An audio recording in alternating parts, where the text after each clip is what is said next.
ఈరోజు సిపిఎంఎల్ మాస్లేను రాష్ట్ర కమిటీ ఆధ్వర్యంలో తెలంగాణ రాష్ట్ర వ్యాప్తంగా రద్దు చేసినటువంటి 3000 బస్సులను పునరుద్ధరించాలని, అట్లాగే ఉచిత బస్సు సౌకర్యం కల్పించిన తర్వాత ఈ రాష్ట్ర ప్రభుత్వం అనేక గ్రామాలకు వెళ్ళేటువంటి పల్లె వెలుగు బస్సుల్ని, ఎక్స్ప్రెస్ సర్వీసులను తగ్గించి వేయడము లేదా అసలు పూర్తిగా రద్దు చేయడం అనేటువంటి జరిగింది.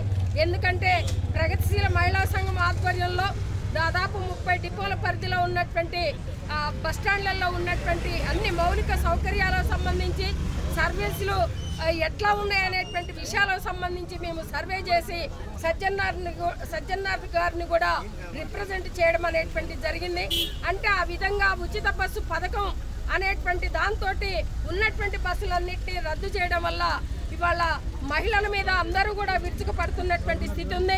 ఒకటి గమనించాలి, వాళ్ళ మహిళలకు ఉచిత బస్సు అనగానే ప్రతి పనికి కుటుంబాల్లో ఉన్నటువంటి మగవాళ్ళు కూడా మీకు ఉచిత బస్సు సౌకర్యం ఉంది కదా, మీరే వెళ్ళి ఆ పని చూసుకొని రండి అని చెప్పి పంపిస్తున్నటువంటి స్థితి కూడా ఉంది.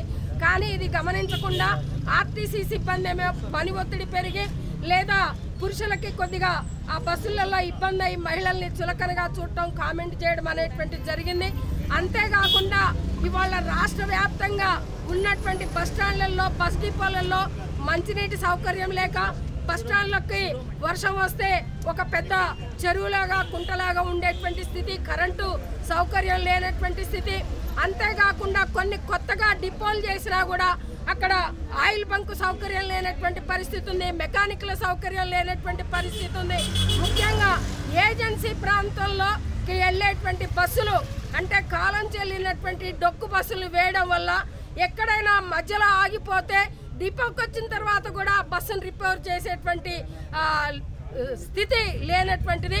ఇవాళ ఉదాహరణకి మా ఇల్లందు డిపో సంబంధించి చూస్తేనే ఇల్లందు డిపో ఏర్పాటై సంవత్సరమైనా ఇంతవరకు డీజిల్ బంక్ కానీ మెకానిక్ సౌకర్యం కానీ ఏమీ లేదు. ఇట్లా రాష్ట్ర వ్యాప్తంగా అనేక సమస్యలు ఉన్నాయి బస్టాండ్లలో.